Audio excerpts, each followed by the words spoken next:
முக்கிய செய்திகள். முள்ளிவாய்க்கால் நினைவு வாரம் இன்று ஆரம்பம்.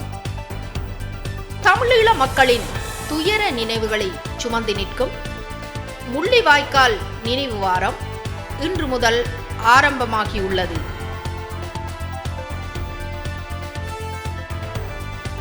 மே 18 முள்ளிவாய்க்கால் இன அழிப்பு நாளாக அறிவிக்க தமிழ்நாடு சட்டசபையில் தீர்மானம் நிறைவேற்ற கோரிக்கை. தமிழ்நாடு சட்டசபையின் ஆரம்ப அமர்வில் தீர்மானம் நிறைவேற்றுமாறு தமிழ்நாடு முதலமைச்சர் சந்திரசேகர் ஜோசப் விஜயிடம் தமிழ் தேசிய பேரவையின் தலைவர் மற்றும் நாடாளுமன்ற உறுப்பினர் கஜேந்திரகுமார் பொன்னம்பலம் கோரிக்கை விடுத்துள்ளார்.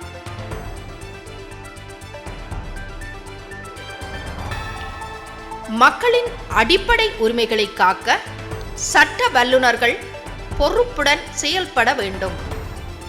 அரசியலமைப்பு ஜனநாயகத்தை பாதுகாப்பதில் சட்டத்தரணிகள் சங்கத்தின் பணி மிக முக்கியமானது என இந்திய உச்ச நீதிமன்றத்தின் முன்னாள் நீதியரசர் பி.ஆர்.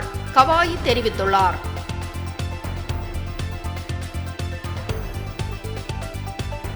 ஏப்ரல் முதல் 8% தொடக்கம் 14.4% வரை கட்டண உயர்வு நடைமுறை. இந்த ஆண்டின் 2வது மற்றும் 3வது காலாண்டுகளுக்காக 180 அலகுகளுக்கு மேல் மின்சாரத்தை பயன்படுத்தும் நுகர்வோருக்கு மின்சார கட்டணத்தை 18% அதிகரிக்க இலங்கை பொது பயன்பாடுகள் ஆணைக்குழு அனுமதி வழங்கியுள்ளது.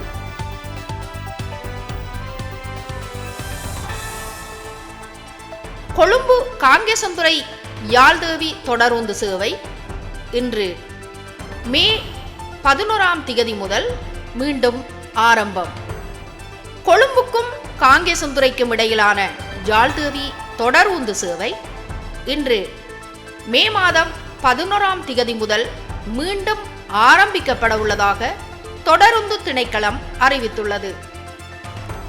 புதிய அட்டவணையின்படி கொழும்பு கோட்டையிலிருந்து காங்கேசன்துறைக்கான தொடருந்து சேவைகள் திங்கள், புதன் மற்றும் வெள்ளிக்கிழமைகளில் இடம்பெறவுள்ளதாக தெரிவிக்கப்பட்டுள்ளது.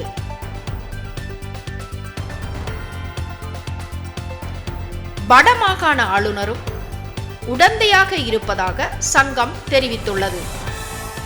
யாழ்ப்பாண மாவட்டத்தின் கல்வித்துறையை சிதைக்கும் வகையில் தீவிர முயற்சிகள் மேற்கொள்ளப்பட்டு வருவதாக இலங்கை ஆசிரியர் சங்கம் கடுமையான குற்றச்சாட்டை முன்வைத்துள்ளது. இந்த நடவடிக்கைகளில் வடக்கு மாகாண ஆளுநரும் உடந்தையாக இருப்பதாக சங்கம் தெரிவித்துள்ளது.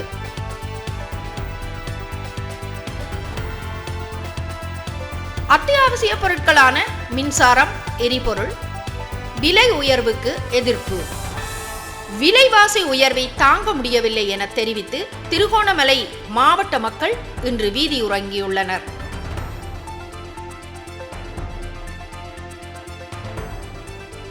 வடக்கு கிழக்கு மற்றும் கடற்கரை பகுதிகளில் மழை அதிகரிக்க வாய்ப்பு. பங்களா விரிகுடாவில் உருவாகியுள்ள குறைந்த காற்றழுத்த பகுதி குறித்து வளிமண்டலவியல் திணைக்களம் எச்சரிக்கை விடுத்துள்ளது.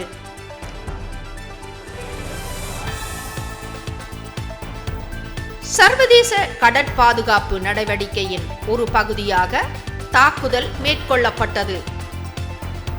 பசிபிக் கடல் பகுதியில் அமெரிக்க படைகள் மேற்கொண்ட அதிரடி நடவடிக்கைகளில் ஒரு கடத்தல் கப்பல் வெடித்து சிதறியதாக தகவல் வெளியாகியுள்ளது.